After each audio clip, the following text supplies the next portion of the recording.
Indigo સંકટ હજુ પણ યથાવત છે। અનેક ઉડાણો હજુ પણ પ્રભાવિત થઈ રહી છે। અમદાવાદ એરપોર્ટ પર 8 વાગ્યા સુધીમાં 10 ફ્લાઇટ રદ થઈ। અમદાવાદથી અન્ય સ્થળે જતી 10 ફ્લાઇટ રદ થઈ। કુલ 25 ફ્લાઇટ્સે અવરજવર કરી છે, જ્યારે 8 ફ્લાઇટ લેન્ડ થઈ, જ્યારે 17 ફ્લાઇટનું ટેક ઓફ થયું હતું। છેલ્લા ઘણા દિવસોથી ઇન્ડિગો સંકટ યથાવત છે અને આજે પણ અનેક ફ્લાઇટ્સ પ્રભાવિત થઈ રહી છે।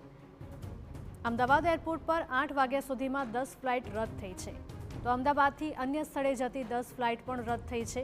કુલ 25 ફ્લાઇટ્સે અવરજવર કરી છે અત્યાર સુધીમાં, ત્યારે 8 ફ્લાઇટ લેન્ડ થઈ છે અને 17 ફ્લાઇટનું ટેક ઓફ થયું છે। અનેક ફ્લાઇટ રદ થવાના કારણે મુસાફરો ક્યાંક ને ક્યાંક અટવાયા છે અને મુસાફરોની માંગ છે કે જો આ ફ્લાઇટ કેન્સલ થાય છે તો તેમની અન્ય કોઈ એરલાઇન કંપની સાથે વાતચીત કરાવીને તે અલગ ફ્લાઇટમાં તેમને મોકલવામાં આવે।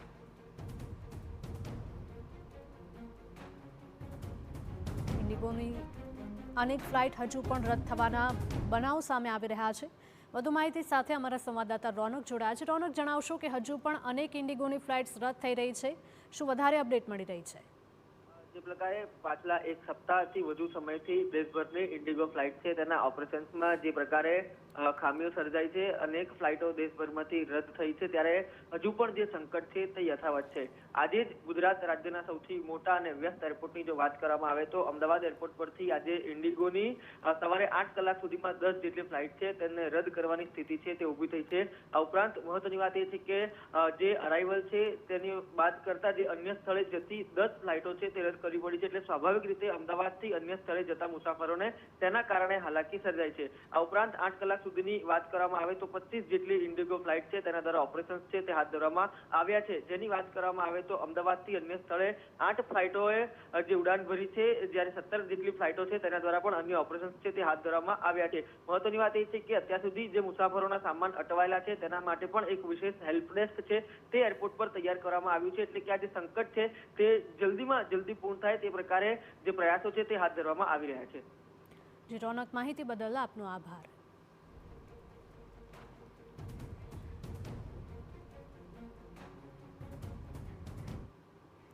ઇન્ડિગો સંકટ બાદ કેન્દ્ર સરકારે મોટી કાર્યવાહી કરી છે। ઇન્ડિગોની ઉડાનની સંખ્યામાં 10% ઘટાડાના કેન્દ્ર સરકારે આદેશ આપ્યા છે।